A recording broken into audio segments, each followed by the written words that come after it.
हाँ जी, आ रही है। भजन शुरू करते हैं।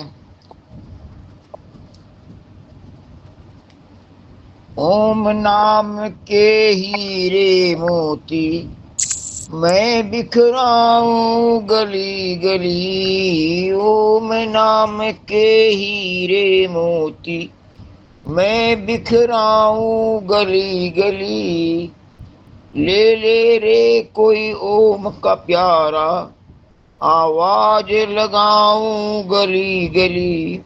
माया के दीवानों सुन लो, माया के दीवानों सुन लो, एक दिन ऐसा आएगा धन दौलत और रूप खजाना, धन दौलत और रूप खजाना धरा यही रह जाएगा। सुंदर काया माटी होगी, सुंदर काया माटी होगी, चर्चा होगी गली गली। ओम नाम के हीरे मोती मैं बिखराऊं गली गली। मित्रों प्यारे सगे संबंधी एक दिन तुम्हें भुलाएंगे। मित्र प्यारे सगे संबंधी एक दिन तुझे भुलाएंगे। कल जो कहते हैं अपना अग्नि में तुझे जलाएंगे। दो दिन का यह दो दिन का यह चमन खिला है, फिर मुरझाए कली कली। ओम नाम के हीरे मोती मैं बिखराऊं गली गली। क्यों करता है मेरी मेरी तज दे इस अभिमान को। छोड़ जगत के झूठे सपने, छोड़ जगत के झूठे सपने, जप ले प्रभु के नाम को। गया समय फिर हाथ न आए, गया समय फिर हाथ न आए, तो पछताए घड़ी घड़ी। ओम नाम के हीरे मोती मैं बिखराऊं गली गली। जिसको अपना कह कह करके, जिसको अपना कह कह करके मूर्ख तू इतराता है। छोड़ दे बंदे साथ विपद में, माँ छोड़ दे बंदे साथ विपद में, साथ नहीं कोई जाता है। दो दिन का यह रैन बसेरा, दो दिन का यह रैन बसेरा, आखिर होगी चली चली। ले लो ओम, दो दिन का यह रैन बसेरा, आखिर होगी चली चली। ओम नाम के हीरे मोती, ओम नाम के हीरे मोती मैं बिखराऊं गली गली। ओम नाम के हीरे मोती मैं बिखराऊं गली गली। नमस्ते। धन्यवाद। बहुत सुंदर। जी, तो आज के हमारे वक्ता है खगेश जी, तो हम आमंत्रित करते हैं हमारे वक्ता को, आप अपना मंतव्य रजू करें।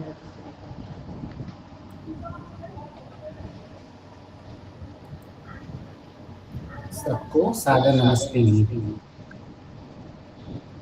मेरी आवाज सही आ रही है? नहीं, थोड़ी इको, सी, हाँ, इको आ रहा है। आपकी एक्चुअली आप भी बोल रहे थे तब मेरे को इको ही आ रहा था, तो मैं इसीलिए मेरे ख्याल से अच्छा, तो सबको ठीक समय देता है। Echo echo eco.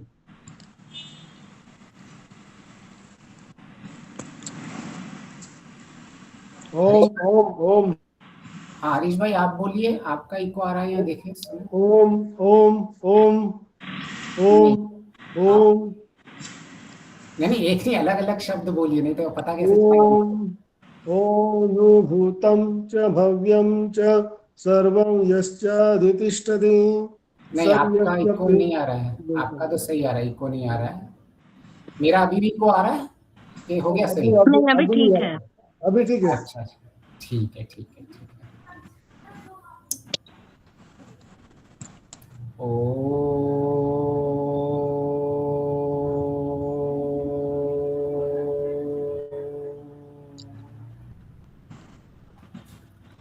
हमारे जीवन का लक्ष्य अत्यंत दुखों से निवृत्ति और सुखों की प्राप्ति। सुख के उपाय और दुख के कारण। अगर हम समझें हमारे दुख के कारण क्या है, तो अज्ञान और बंधन, और हमारे सुख के उपाय क्या है, विवेक, तत्वज्ञान।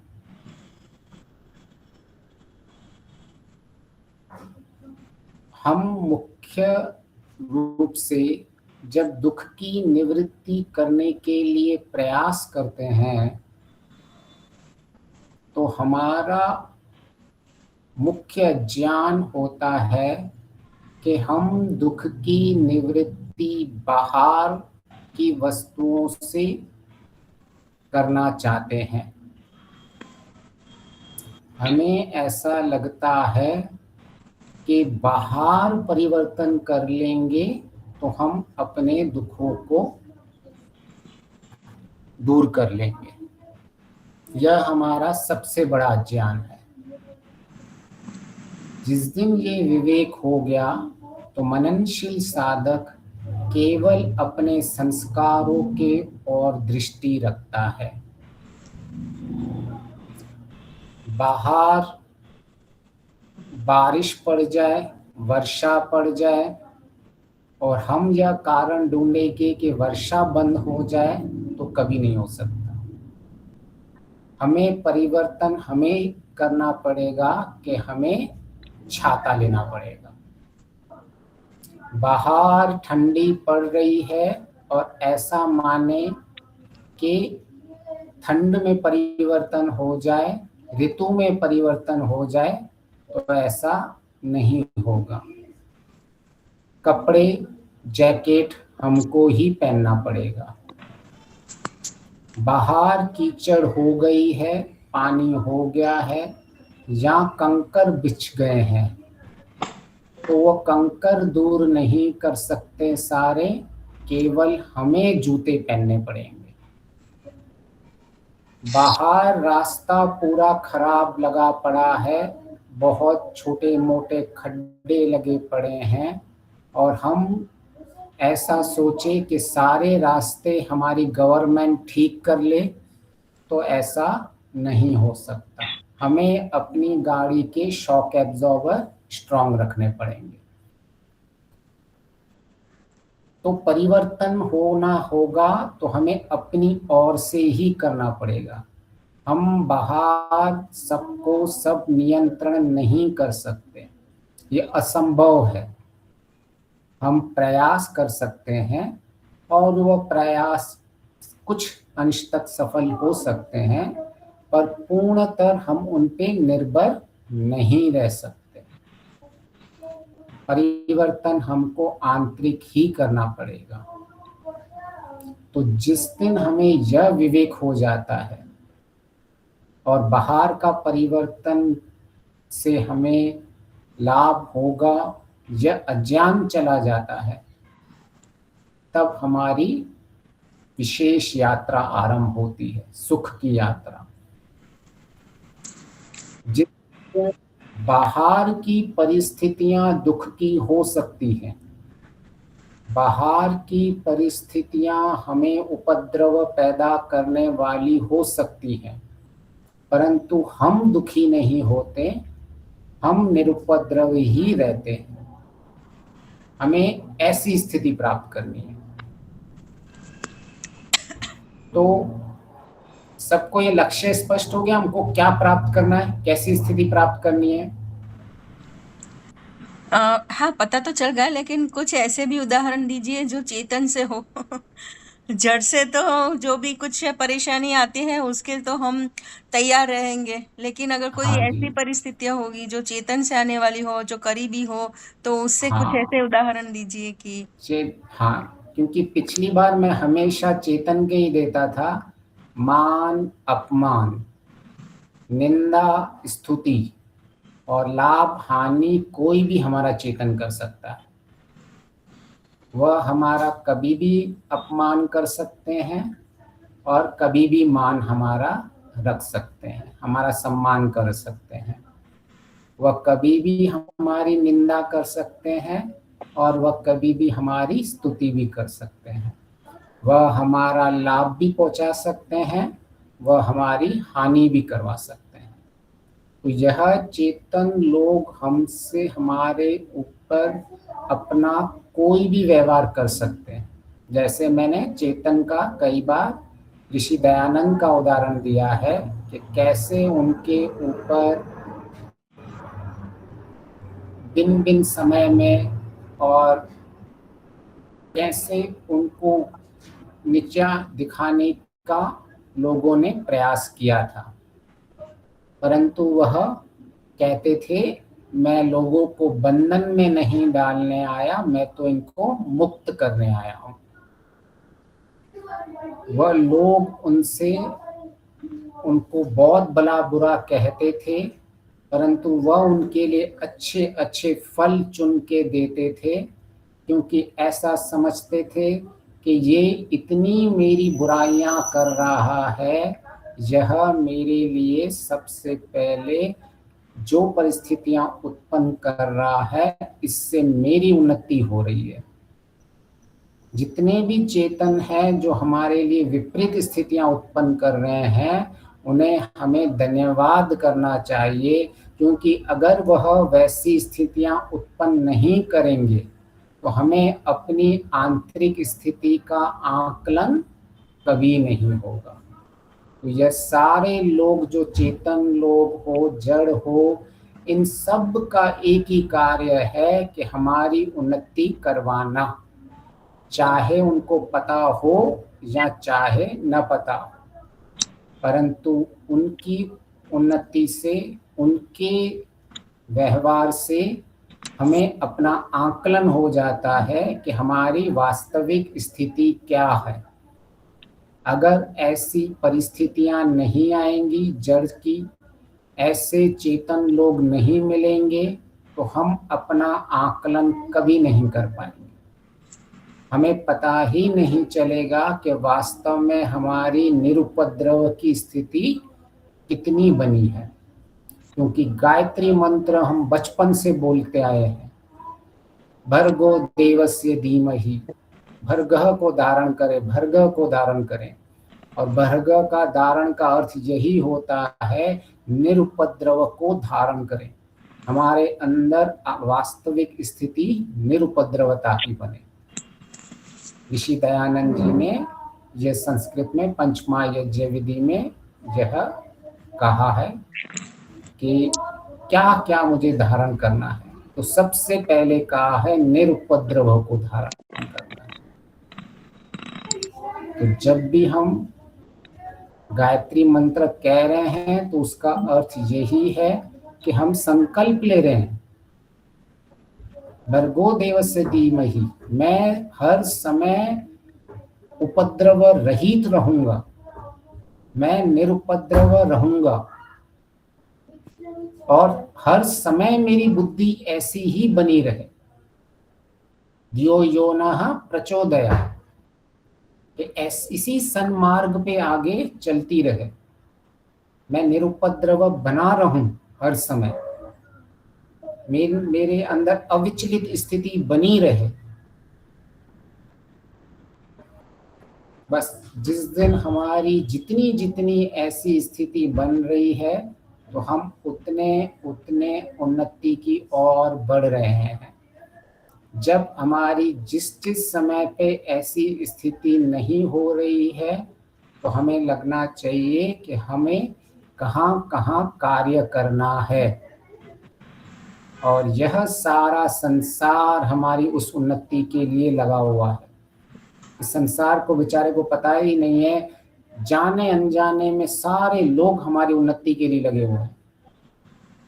केवल हम ऐसा समझते हैं कि वो मेरा अपमान कर रहा है, वो मेरी हानि कर रहा है, परंतु वह सारे हमारे उपयोग में लगे हुए हैं। जिस दिन ऐसे अज्ञानी लोग नहीं होंगे, हमारे लिए यात्रा और कठिन होती जाएगी। हमें और तप के लिए भिन्न भिन्न स्थितियां आंतरिक खोजनी पड़ेंगी। तो इसलिए जब लोग कहते हैं अगर अधर्म बढ़ गया है तो हमें उसकी चिंता नहीं करनी चाहिए। ऐसे लोग अधर्मी हमें मिलेंगे और ये अधर्मी लोग हमें सहायता करेंगे कि हमारे आंतरिक स्थिति का आंकलन क्या है, कैसे हमने इन अधर्मियों के साथ अपना व्यवहार किया। यथा योग्य व्यवहार, क्या हमें यथा योग्य व्यवहार करना आता है? तो न्याय की परिभाषा में यथा योग्य व्यवहार ही न्यायपूर्वक व्यवहार होता है और वही धर्म के लिए सबसे अनिवार्य होता है। तो क्या जब धर्म वाले मनुष्यों के साथ हम व्यवहार करते हैं, क्या जब हम अधर्म वाले मनुष्यों के साथ व्यवहार करते हैं तो हम कितना यथा योग्य व्यवहार कर पा रहे हैं? तो धर्मी लोग और अधर्मी लोग दोनों हमें सहायता कर रहे हैं। ठीक है चेतन, और भी कोई चेतन है? ठीक है, किसी और को प्रश्न है तो हम आगे चल सकते हैं कि यह जो हम कह रहे हैं ऐसा जीना मुश्किल है या नहीं हो सकता, या कुछ ये हम कुछ इस बारे में चिंतन कर रहे हैं वह ऐसा असंभव है, ऐसा अगर किसी को लग सकता है तो हम वो प्रश्न पूछ सकते हैं। ठीक है, बहुत बढ़िया। तो जिस दिन हमें यह दुख का उपाय, दुख का कारण पता चल जाता है और सुख का उपाय पता चल जाता है तो हमारे जीवन में विशेष उन्नति होने लगती है। बाहर से तूफान चलते होंगे, आपके अंदर एक शांति की लहर उठती रहेगी। बाहर से उपद्रवता बनी रहेगी संसार में, आप अंदर से निरुपद्रवता रहोगे। बाहर संसार आपको विचलित करने की पूरा प्रयास करेगा, आप आंतरिक स्थिति में अविचलित रहेंगे। तो जब ऐसी स्थिति बनती रहेगी, आपके जीवन का उल्लास बढ़ता जाएगा, आपके जीवन का सुख बढ़ता जाएगा, आपके अंदर सत्व गुण बढ़ता जाएगा और आप धीरे धीरे धीरे उस अपार मोक्ष की ओर चलते जाएंगे और अंत में उसको प्राप्त कर लेंगे। यह है यात्रा और लक्ष्य। तो इनके कारण, इनके उपाय तो हमने समझा अब तक कि सबसे मुख्य है ज्ञान, तत्व ज्ञान। इस तत्व ज्ञान से ही हमारा बंधन हटेगा और इस तत्व ज्ञान से ही हमारा अज्ञान हटेगा। तो हमने कैसे जाना, उसकी कसौटी क्या है तत्व ज्ञान की? कि जितना मेरा मन मेरे वश में है उतना उतना मैं ज्ञानी हूं। अगर मेरा मन मेरे वश में नहीं है तो मैं अज्ञानी हूं। और कोई कसौटी नहीं बनती है ज्ञानी और अज्ञानी की। किसी को अगर ऐसा लग रहा है कि मैं बहुत सारे शास्त्र पढ़ के और मैं बहुत सारे किताबें पढ़ के, मैं बहुत सारा ध्यान लगा के वह कसौटी बनेगी, तो ये सारे सहायक होते हैं। इनकी मैं ऐसा नहीं कह रहा हूं इनकी आवश्यकता नहीं है, ये सारे आवश्यक हैं, परंतु कसौटी क्या रहेगी? इन सब का उपयोग करके मैंने मन को कितना वश में रखा, कसौटी यही रहेगी।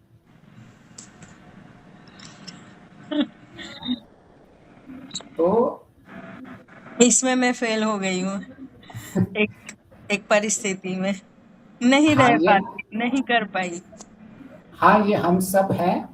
तो इन्हीं को ही आर्य आर्य की परिभाषा क्या होती है कि हम परिस्थितियों से गिरते हैं, परंतु आर्य कौन होते हैं? जो गिर के फिर से उठते हैं उनको आर्य कहते हैं। आर्य की शास्त्रों में एक परिभाषा ये दी गई है कि वेद में कि आर्य किसको कहते हैं।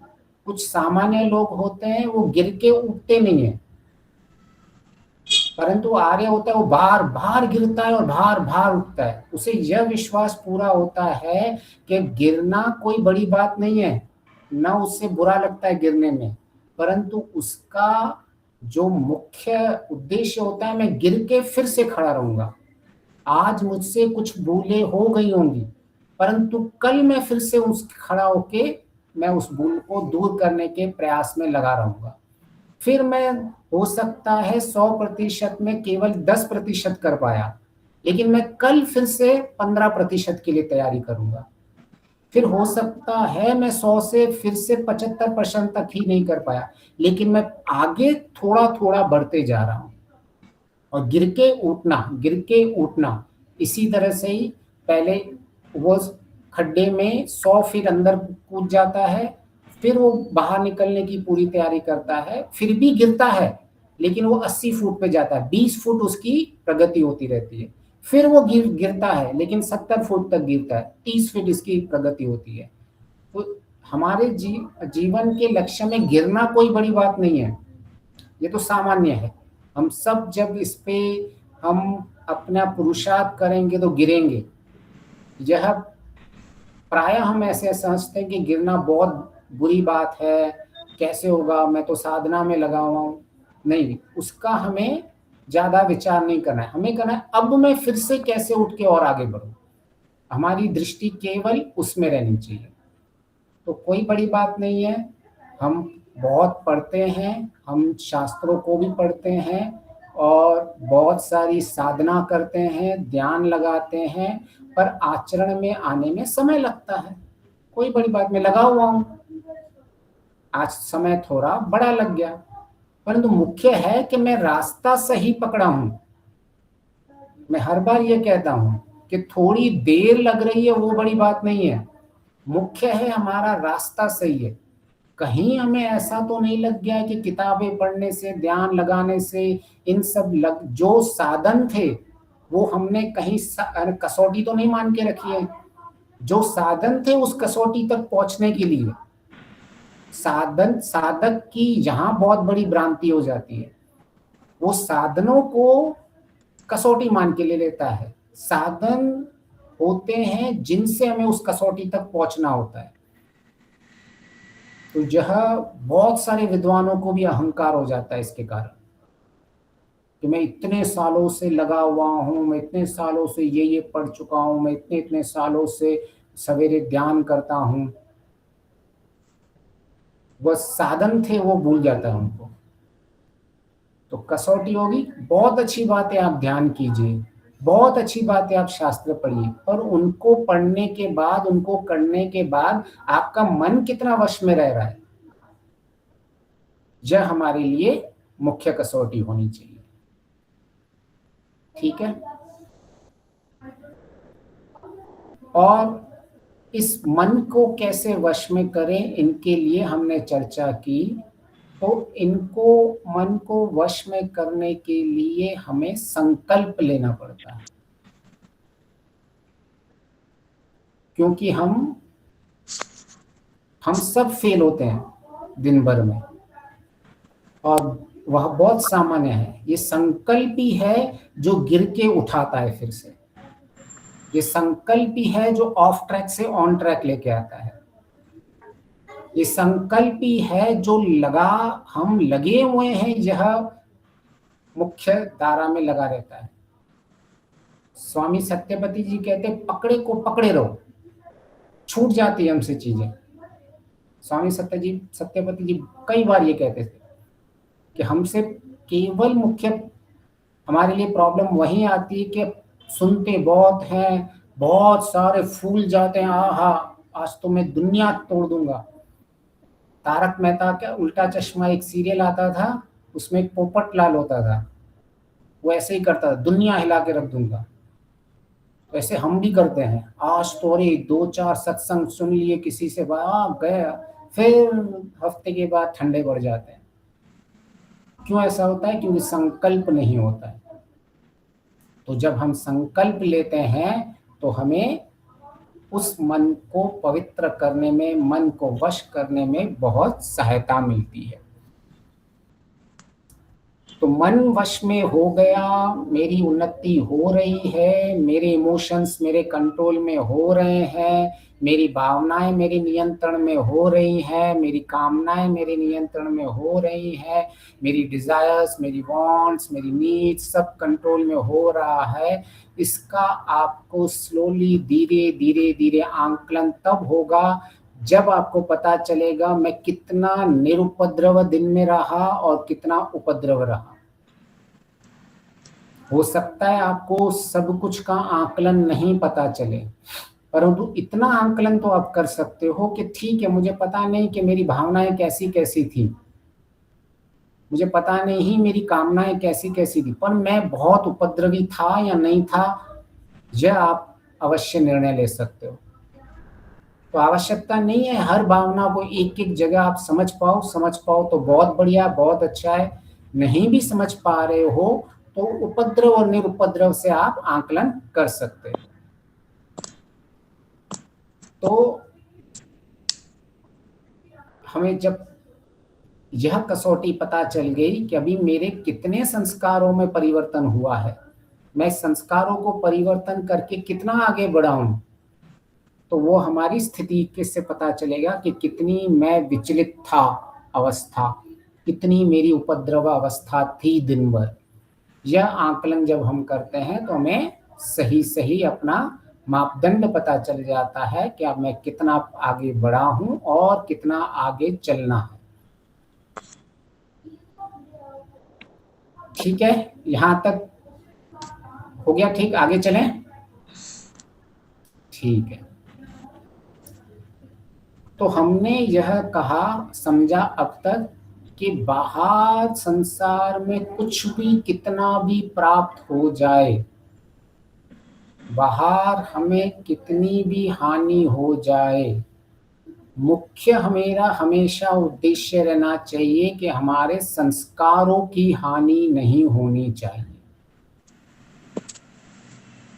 कुछ मिल रहा है, कुछ खो रहा है, वो बाहर चलता रहेगा, परंतु संस्कारों की स्थिति निरंतर बनती रहनी चाहिए और क्लेश संस्कारों निरंतर हमारे क्षीण होते जाने चाहिए। तो हम जब इस मार्ग पे चलते हैं तो यह जब आंतरिक स्पष्टता आ जाती है कि बाहर से कोई कुछ भी परिस्थिति आ जाए, क्या मैं आंतरिक स्थिति में अपने संस्कारों, जो क्लेश संस्कारों, उनको क्षीण कर रहा हूं या नहीं। और हम यहाँ मुख्य तौर से फेल हो जाते हैं। हम बाहर से आकलन, हानि लाभ का आकलन हमेशा बाहर से करते हैं। कितना मुझे लाभ हो रहा है, कितना हानि हो रहा है, कितनी मेरी प्रतिष्ठा बन रही है। मैं कहीं झूठ बोल दिया मैंने तो सब तो मेरे को थू थू करेंगे, मेरी प्रतिष्ठा प्रश्न में आ जाएगी।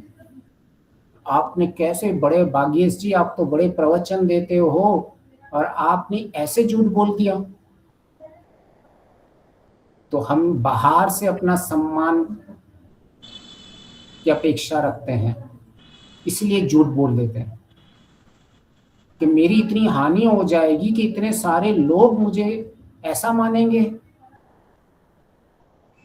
इसलिए हम झूठ में चले जाते हैं।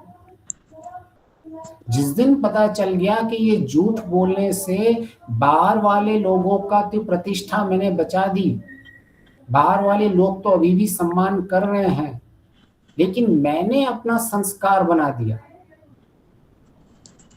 और वह जब उसको हानि दिखती है तो वह हानि आपको बड़ी दिखनी चाहिए बाहर की हानि से। और हमसे यही गलती होती है, वह हानि हमको नहीं दिखती है। जिस दिन वो हानि इतनी बड़ी दिख गई, तब पता चलता है कि मैं कहाँ जा रहा हूं।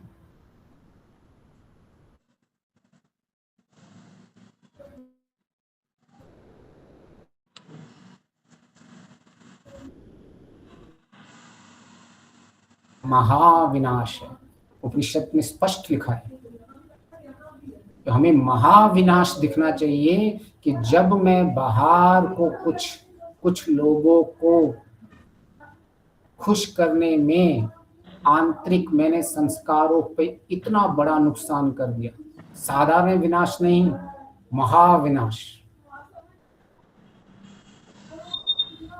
जब तक वो नहीं दिखेगा आपको नहीं लगेगा, आपको क्या लगेगा, ठीक है मैंने एक बार झूठ बोल दिया, क्या अंतर पड़ता है, मैंने थोड़ी बहुत हिंसा कर ली, क्या अंतर पड़ता है, मैंने थोड़ी बहुत पर पदार्थ को जिसके उसके मालिक से बगैर पूछे ले लिया, जिसको हम चोरी बोलते हैं, क्या अंतर पड़ता है, कभी कभी व्यभिचार हो जाता है, क्या अंतर पड़ता है, परिग्रह चलता रहता है, क्या अंतर पड़ रहा है, कुछ चीजें ज्यादा मैंने परिग्रह कर दी तो, थोड़ा बहुत आलस्य प्रमाद कर लिया तो क्या अंतर पड़ रहा है, तप नहीं हुआ तो, थोड़ा बहुत असंतोष है जीवन में जिसको मैं बाहर के लिए लग रहा हूं तो क्या अंतर पड़ रहा है, संतोष नहीं है तो, स्वाध्याय नहीं कर रहा हूं तो कौन सी बड़ी बात है, मेरा कोई नुकसान तो हो नहीं रहा है।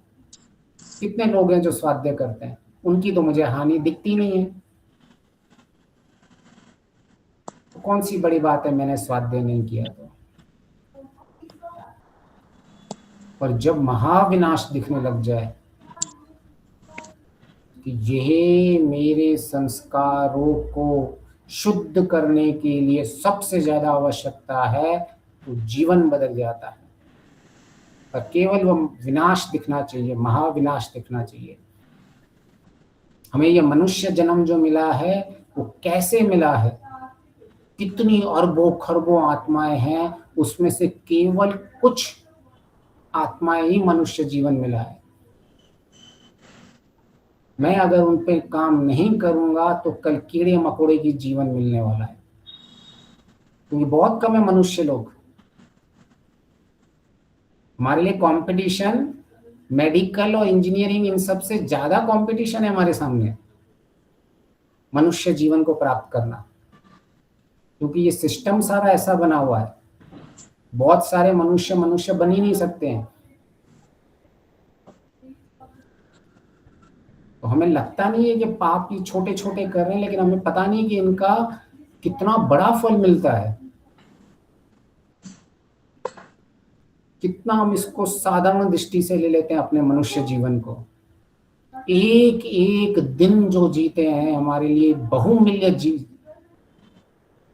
दिन है वो हमारे लिए, एक एक पल जो जी रहे हैं वो हमारे लिए बहुमूल्य है। संस्कारों की स्थिति से क्या मैं संस्कार बना रहा हूं,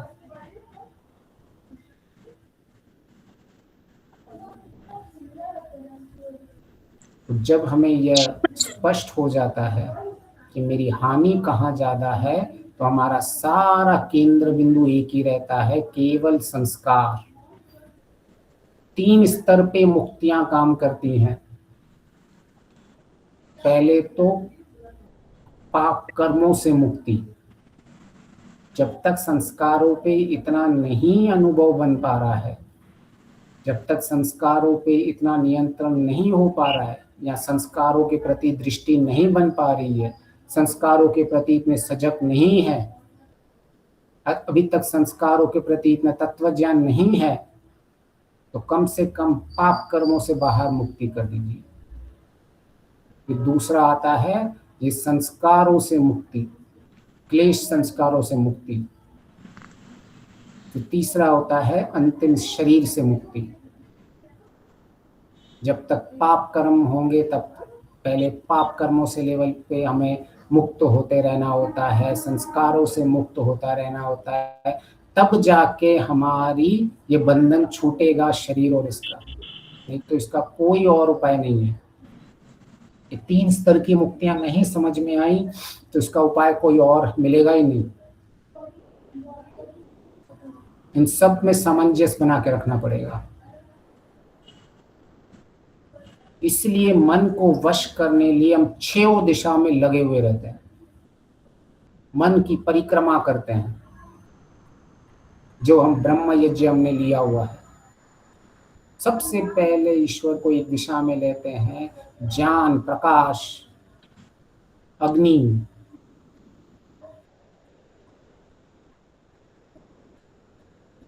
उस ज्ञान की अग्नि से ही हम अपने अज्ञान को नाश करते हैं। और वह ज्ञान क्या है? ईश्वर का दिया हुआ वेद ज्ञान और वेद कृत जितने भी शास्त्र हैं उनके द्वारा ज्ञान जो मिला गया ज्ञान है। इसलिए सबसे पहले हमारा मुख्य वही रहता है कि हम उस ज्ञान को प्राप्त करें और अज्ञान से दूर रहें। जब कहते हैं योस्मान द्वेष्टियम वयम दिशमस्तम वो जम वे दद्मः, तब हमारा मुख्य ये होता है ईश्वर का जो गुण है वह बाण रूपी मुख की तरह है। जैसे बाण सबकी बुराइयों को, सबको सामने वाले को नष्ट कर देता है, ऐसे ही ईश्वर के गुण जब हम धारण करते हैं तो हमारी बुराइयां नष्ट हो जाती हैं। ईश्वर के गुण और ईश्वर के बनाए हुए पदार्थ दोनों हमारी रक्षा करते हैं। और 6 दिशा में हम ईश्वर को भी लेते हैं और ईश्वर के बनाए हुए पदार्थों को भी लेते हैं, जो जो हमारे जीवन के अंदर हमें रक्षा करते हैं और हमारे इन संस्कारों को, क्लेश संस्कारों को नाश करने में हमारी सहायता करते हैं। 6 तरफ से मन को हम घेर देते हैं, वश में कर देते हैं।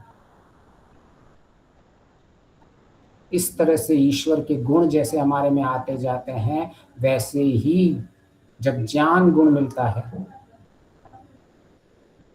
तब सब अज्ञान की बुराई का नाश होता है। तभी ही हम सब आपस में मित्र भाव रह सकते हैं। हम सब जानते हैं ना, कितनी कहानियां सुनी हुई हैं कि कैसे जो राक्षस लोग होते हैं आपस में ही लड़ झगड़ के मर जाते हैं, तो कैसे देव लोग होते हैं जो ज्ञान प्राप्त करने में आपके आपस में मित्रता और प्रेम से रहते हैं। यह 6 बार कहा गया है। इतना आवश्यक है ये मन को वश में करने के लिए कि बार बार हम एक गुण को लेते हैं, उस गुण को लेके उसका प्रयोग करके उसको धारण करें और अपनी बुराइयों को नष्ट करते रहते हैं, और फिर हम मित्र भाव, प्रेम भाव से रहते रहते हैं। दूसरे हम दिशा में लेते हैं इंद्र को। इंद्र ऐश्वर्य, ऐश्वर्य हमने लिया था क्षमा। सबसे बड़ा आभूषण है, शास्त्रों में इसको बहुत ही श्रेष्ठ आभूषण माना गया है। ऐश्वर्य की बात है, इसीलिए प्रार्थना में हम सबसे पहले यज्ञ प्रार्थना में भी कहते हैं क्षमा, सरलता, स्थिरता, अहंकार शून्यता, निर्भयता और अहंकार शून्यता।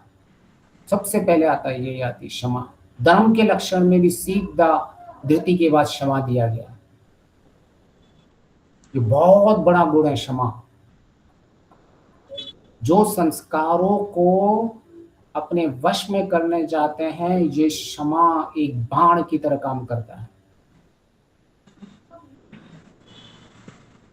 झाड़ू की तरह काम करता है, डिटर्जेंट की तरह काम करता है। संस्कारों को ऐसे आपको साफ कर देगा, रुकना ही नहीं देगा।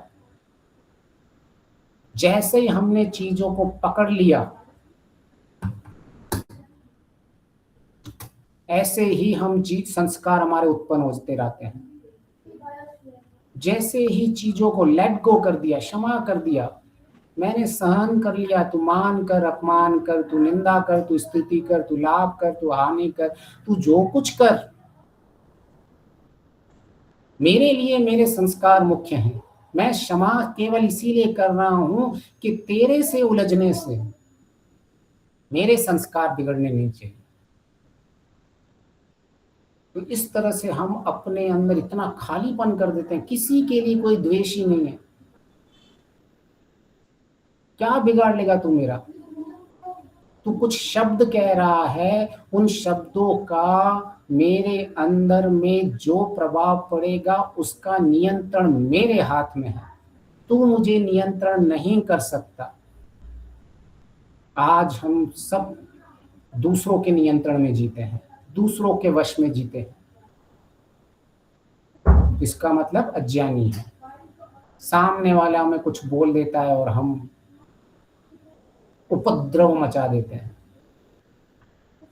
तो जब क्षमा कर देते हैं तो हम पहले से ही अपने संस्कारों में कुछ बनने ही नहीं देते हैं। अभी हमने बनाया ही नहीं क्लेश संस्कार, तो अभी मिटाने का झंझट ही खत्म।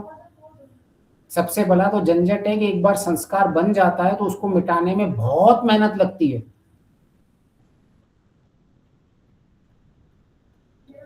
कई बार तो कुछ आदतें तो बहुत गहरी हो जाती हैं।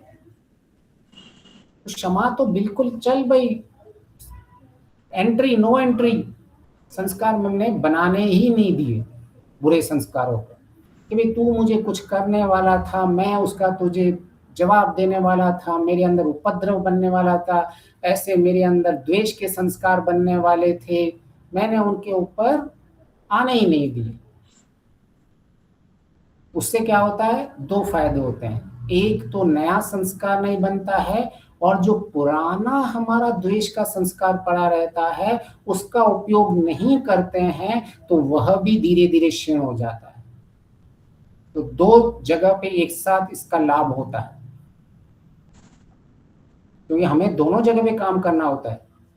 पुराने संस्कारों को भी हटाना होता है और नए भी क्लेश संस्कार नहीं बने इसका भी निरंतर ध्यान रखना पड़ता है। इसलिए हम क्षमा गुण का प्रयोग करते हैं। जिसको ये गुण समझ में आ गया कि ये मेरी उन्नति के लिए है, उस दिन उसे जीवन में ऐसा आभूषण मिल जाता है बहुमूल्य, जितना आज के समय में सोना चांदी का भी बहुमूल्य मिल जाए तो उसे लगता है नहीं। जब उसे आंतरिक सात्विक सुख मिलने लग जाता है, जितने जितने संस्कार ये क्लेश संस्कार जाते रहेंगे, अंदर आपका सात्विक सुख बढ़ता रहेगा। और बाहर सोने चांदी वाले को पता ही नहीं है, वो सोच रहा होगा क्या मूर्ख है ये, वो बाहर सोने चांदी को ले लेके मन में उपद्रव उसके चलते रहेंगे और ये एक सत्व गुण की लहर में जीता रहेगा। ऐसा सुख जिसने एक बार चख लिया वही जानता है कि यार बाहर मुझे होने दो हानि, क्या होगा, लोग मेरा सम्मान नहीं करेंगे, करने दो। ऐसी स्थिति जब बन जाती है, ऐसा सुख जब मिलने लग जाता है, अब तब वो सोचता है इतनी गहरी स्थिति मुझे मिल चुकी है, अब तो जब मैं ईश्वर के आनंद में जाऊंगा तो क्या होगा। मतलब सोचो वो उसकी मानसिक स्थिति कैसी बन रही है। इतना सुख में जी रहा है और वो बैठा हुआ है कि मैं इतना अभी इस सुख में हूँ ईश्वर के गुणों को धारण करने से, इसके जैसा जिस दिन बन जाऊंगा और जिस दिन मेरा प्रत्यक्ष हो जाएगा वह कैसा सुख होगा। उपनिषद में तो कहा गया है, इसको एक तरह से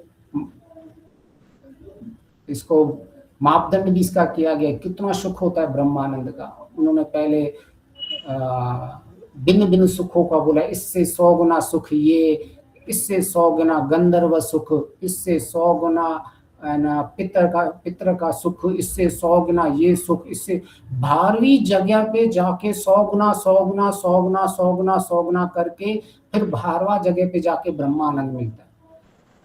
तो सोचो वो ये हम जो तुच्छ सुख के ऊपर बैठे हुए हैं और ये लोग इस यात्रा में कैसे सुख को प्राप्त करते हैं।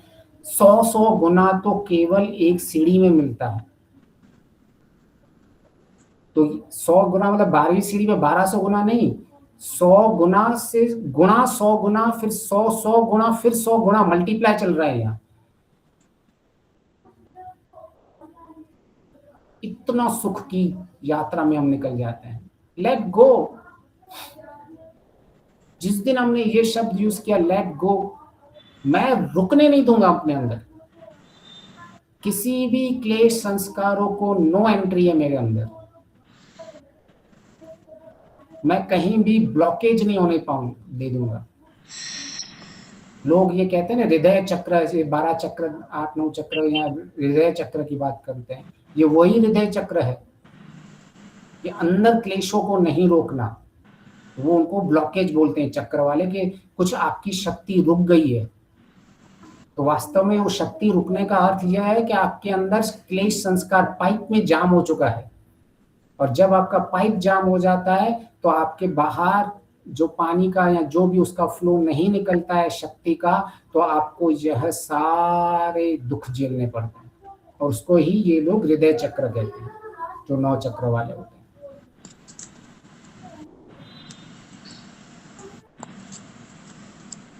तीसरे हम कहते हैं वरुण। तीसरी दिशा में वरुण का अर्थ आता है उत्तम, सर्वश्रेष्ठ। मैं अपने संस्कारों को सर्वश्रेष्ठ बनाऊंगा, मैं अपने कार्यों को सर्वश्रेष्ठ दूंगा। मेरा काम है सबसे सर्वश्रेष्ठ देना, और फिर फल को छोड़ देना, फल के प्रति आसक्ति नहीं करनी। I will give my best, बस उतनी ही हमारी सीमा होती है। मैंने अपना पूर्ण पुरुषार्थ दे दिया, उससे अधिक ना मुझे देखना है, ना सोचना है, ना करना है। वरुण गुण का करूंगा। ईश्वर जो दे रहा है अपना पूर्ण पुरुषार्थ कर रहा है, वो बैठा हुआ नहीं है कि इस पुरुषार्थ का मुझे इतना मिलेगा, उसका मिलेगा, उतना मिलेगा, ये मिलेगा। अपना बेस्ट दो हर चीज में अंदर। और बेस्ट कैसे देते हैं? सबसे ज्यादा ध्यान पूर्वक कारण से जो भी कार्य करते हैं तो हमारा बेस्ट होता है। Attention, awareness and attention. सबसे पहले दृष्टा भाव में देखना और उसके बाद ध्यान देना। कैटेगरीज होती है ना, ABC, ऐसे AAA कैटेगरी होती है। Awareness, attention and no attachment. मैं दृष्टा भाव में ध्यान से राग रहित सारे कार्य कर रहा हूं। सब मेरे सामने हो रही हैं चीजें, और इस सब का मैं एक्सपीरियंस कर रहा हूँ, अनुभव कर रहा हूँ। और मुझे ये पता है कि ये केवल एक भावना है, ये केवल एक वृत्ति है, या केवल एक कामना है। जो मेरे स्थूल शरीर पे ये काम हो रहा है, मेरे सूक्ष्म शरीर पे ये काम हो रहा है, और सबको मैं दृष्टा भाव से देखकर अपने अपने कार्यों को करवा रहा हूँ। इनमें फंसा हुआ नहीं हूँ। हर पल मुझे स्पष्ट रहता है ये सारे संसार वाले उसको फिर एक प्रयोगशाला लगता है ये संसार, और केवल उसका एक ही होता है कि मैं कितनी देर दृष्टा भाव में ध्यान से राग रहित चलता रहा।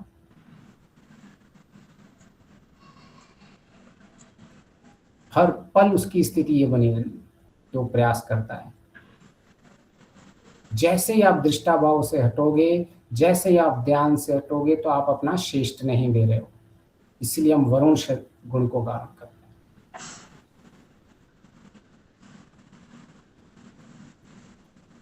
वरुण का के बाद आता है सोम। सोम शांति,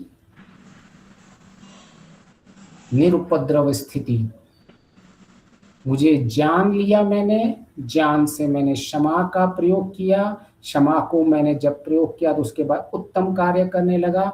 तो मुझे स्थिति क्या प्राप्त हो रही है? ये शांत निरुपद्रव वाली स्थिति प्राप्त होने वाली है मेरे लिए। मुख्य पीछे बाहर से मैं जितने काम कर रहा हूं, यह शांत स्थिति के लिए मुझे काम करना है, निरुपद्रव स्थिति के लिए।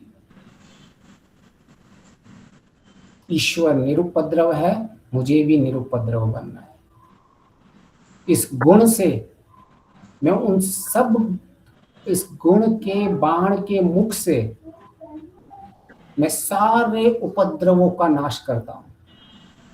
आप इन सब बाणों का प्रयोग कर रहे हैं। ईश्वर का गुण, हर एक गुण एक एक बाण की समान है, और सारी बुराइयों को आप हटाते जा रहे हैं, क्लीनिंग कर रहे हैं, झाड़ू लगा रहे हैं। सारा अंतःकरण आपका कचरा हट रहा है इससे।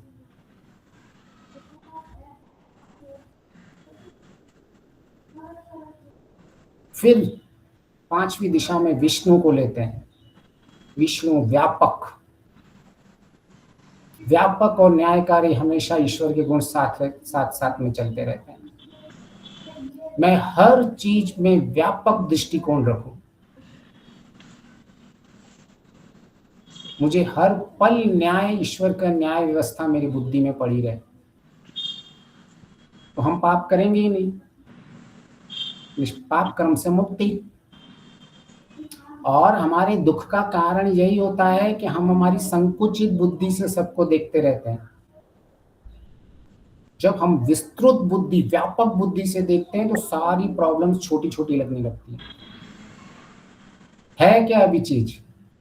आप इतनी बड़ी गैलेक्सी है, पता नहीं कितनी कितनी बड़ी गैलेक्सियों में से गैलेक्सी है, गैलेक्सी में यूनिवर्स से फिर आप प्लेनेट में जा रहे हो, प्लेनेट से आप सीधा सीधा एक अर्थ पे जा रहे हो, अर्थ में फिर एक कंट्री में जा रहे हो, कंट्री से फिर आप एक गुजरात स्टेट में बैठे हो, गुजरात स्टेट में एक सिटी में बैठे हो, सिटी में एक अहमदाबाद है, अहमदाबाद में एक एरिया है, एरिया में एक फ्लैट है, फ्लैट के अंदर एक अपार्टमेंट के अंदर एक फ्लैट है, फ्लैट के अंदर एक कमरा है, उसके अंदर आप एक तिनके की तरह बैठे हुए हो। इससे ज्यादा हमारी क्या औकात है? लेकिन हम कैसे जीते हैं सारा दिन, जैसे दुनिया हमारे ऊपर चलती है। हमारी ऐसी दृष्टि बनी रहती है कि हमारे जैसा तो कोई है ही नहीं, मतलब हमारा कोई कुछ बोल दे तो हमें ऐसे लगता है कि सारी अभी प्रलय आने वाला है, संसार सारा टूट फूट जाएगा, कोई अंतर नहीं पड़ने वाला।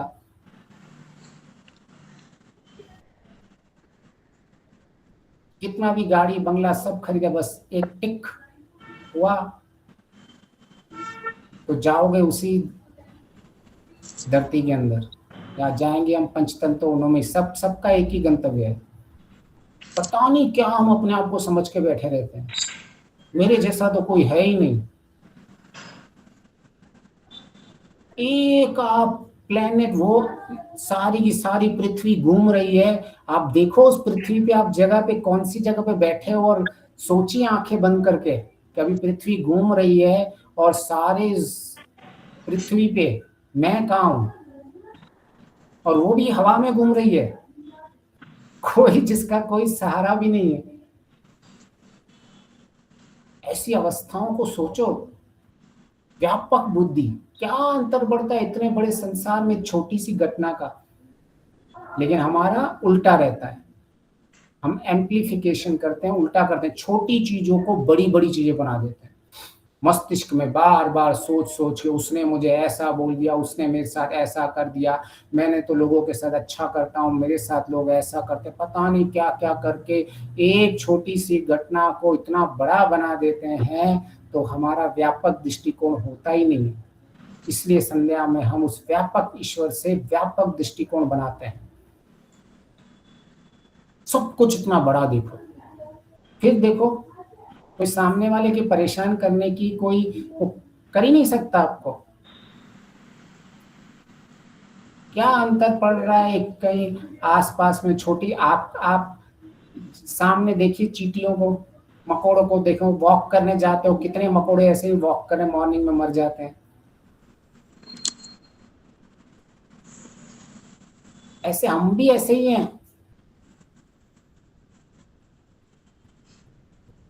जिस तरह से मकोड़े को आप इतने बड़े संसार में देखोगे छोटा है, हम भी इतने संसार के परिप्रेक्ष्य में इतने छोटे ही हैं। कब भी किधर भी, बस यह कौन सा समय हमारा आखिरी समय हमें पता नहीं है। फिर अंतिम आता है बृहस्पति, ये तो और जीवन बदलने वाला है। इसको हम अगली चर्चा में समझेंगे कि कैसे इसको समझने से हमारा जीवन बदल जाएगा। हर एक दिशा में हमारा जीवन बदलता रहता है। तो अब तक आज के लिए किसी का कोई प्रश्न हो तो वो ले सकते हैं। अब मैं ऐसा मानता हूं कि आपको संध्या में मन बहुत गहरा लगेगा, क्योंकि आपको पता है आपका एक एक दिशा आपकी परिवर्तन कर रही है जीवन में। आपको ऐसा लगेगा कि हाँ, ये तो मैं सुख की लहरों में जाने वाला हूँ और दुख की सारी पीड़ा कम होने वाली है, इसका साक्षात होने वाला है आपका। ये केवल शब्द नहीं रहने वाले हैं। इसलिए मैं कहता हूं मन को वश में करने के लिए उसकी कसौटी सुख की प्राप्ति केवल यही रहती है। सारी आपकी ध्यान उपासना जितना भी आपने शास्त्र पढ़े सबका उपयोग केवल स्थिति में लाने के लिए होता है। अब देखिए कितना आपके जीवन में सुख मिलता है, और मुझे आप शेयर भी कीजिए, आप बताइए दूसरे लोगों को, पुण्य कमाइए फिर कि मैं कैसे अपने जीवन में इन चीजों को देख के मैंने अभी परिवर्तन किया। पहले मैं कितना उपद्रवी हो जाता था। ठीक है गणेश भाई जी, आपका प्रश्न है कोई? नमस्ते आचार्य जी। जी नमस्ते जी। मन शरीर में कहाँ पे रहता है? मन शरीर में, मन आप किसको कहते हैं? तो मतलब ये प्रश्न आपका सही है, लेकिन इसके लिए मन को जो प्रयोग है, हम एक अंतःकरण का प्रयोग करते हैं। अंतःकरण के 4 होते हैं, मन, बुद्धि, अहंकार और चित्त, ठीक है ना। तो जो इस अंतःकरण को भी शास्त्र में मन ही कहा गया है, ठीक है ना। प्रयोग जो शास्त्रों में होता है अंतःकरण के लिए भी मन प्रयोग होता है, और इसके अंदर जो मन है उसको प्राय मनस कहते हैं। क्या कहते हैं? मनस। तो जिससे केवल पता लगे कि यह हम अंतःकरण की बात कर रहे हैं या केवल उसका एक जो भाग है मनस उसकी बात कर रहे हैं। तो मन का जो प्रयोग, मन जो है, अंतःकरण जो है, वह अब तक हमें हृदय के पास में ही माना गया है, परंतु हृदय से लेके ऊपर तक, जहां तक आपका इतना क्लोज कनेक्शन होता है कि वो मस्तिष्क से पूरा का पूरा अंतःकरण जुड़ा हुआ रहता है। तो मैं सबको ऐसा कहता हूं कि आप मन के बगैर पूरा का पूरा अंतःकरण को विवेचन में लेके काम करिए, तो आपको और अधिक लाभ होगा। केवल मन का चिंतन करेंगे तो हो सकता है आप संकल्प विकल्प तक ही रुक जाओ। जो प्राय संकल्प विकल्प जो काम करना है केवल मन तक ही सीमित लोग रखते हैं कि मन क्या करता है, संकल्प विकल्प करता है, तो यहाँ तक लोग सीमित हो जाते हैं।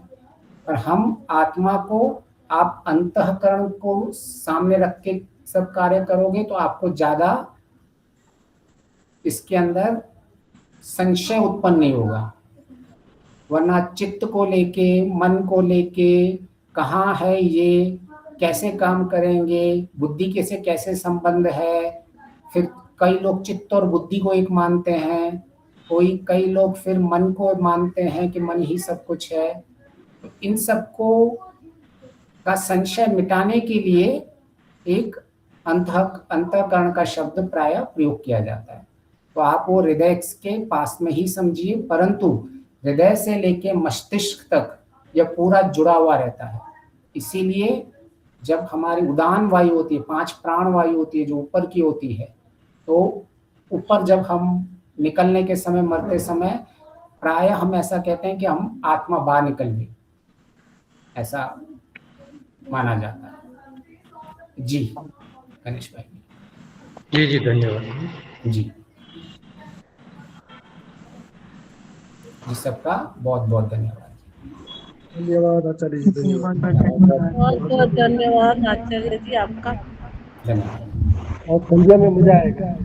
हाँ संध्या में, संध्या आपको इतना मजा आने वाला है, इतना इंटरेस्टिंग संध्या आपके लिए, तो आपका जीवन परिवर्तन कर देगी उसके बाद, और मजा आपको संध्या। चलो बहुत बढ़िया। अपने शंकर जी शांति पाठ जयघोष हमारे यहाँ शिविर चलती है, तो 4:30 बजे तो सफाई होती है। तो आज अशोक उपरानी जी आए थे हमारे बनारस से, जो शैलेंद्र शास्त्री वो भी आए हुए हैं, तो अभी उनको विदा किया, अभी निकल रहे हैं। तो ठीक है, तो शंकर जी आप शांति पाठ जयघोष करो। बहुत अच्छा रहा थोड़ा सा। कक्षा का समापन शांत पठो जयघोष से। आवाज आ रही है? आ रही है। ओम ध्यान शांति अंतरिक्षम शांति पृथ्वी शांतिरापः शांतिरोषधयः शांतिर्वनस्पतयः शांतिर्विश्वे देवा शांतिर्ब्रह्म शांतिः सर्वं शांति शांतिरेव शांतिः सामा शांतिरेधि। ओम शांति शांति शांति। जय घोष। जो बोले सो अभय। सत्य सनातन धर्म की जय हो। जय हो। मर्यादा पुरुषोत्तम भगवान रामचंद्र की। जय हो। योगीराज भगवान कृष्णचंद्र की। जय हो। व्याकरण सूर्य गुरु विरजानंद की सरस्वती की। जय हो। युग प्रवर्तक महर्षि दयानंद सरस्वती की। जय जय हो। स्वामी श्रद्धानंद की। जय हो। भारत माता की। जय हो। गौ माता की। रक्षा करो। देश के अमर शहीदों की। जय वेद की ज्योति। जलती रहे। ओम का झंडा। ऊंचा रहे। आर समाज। अमर रहे। सत्यार्थ प्रकाश। घर घर होए। प्रणव ध्वनि।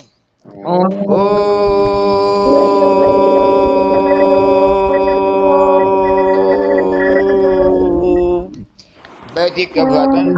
सबको सादर नमस्ते। सर्वेभ्यो सादर नमस्ते सर्वेभ्यो नमः।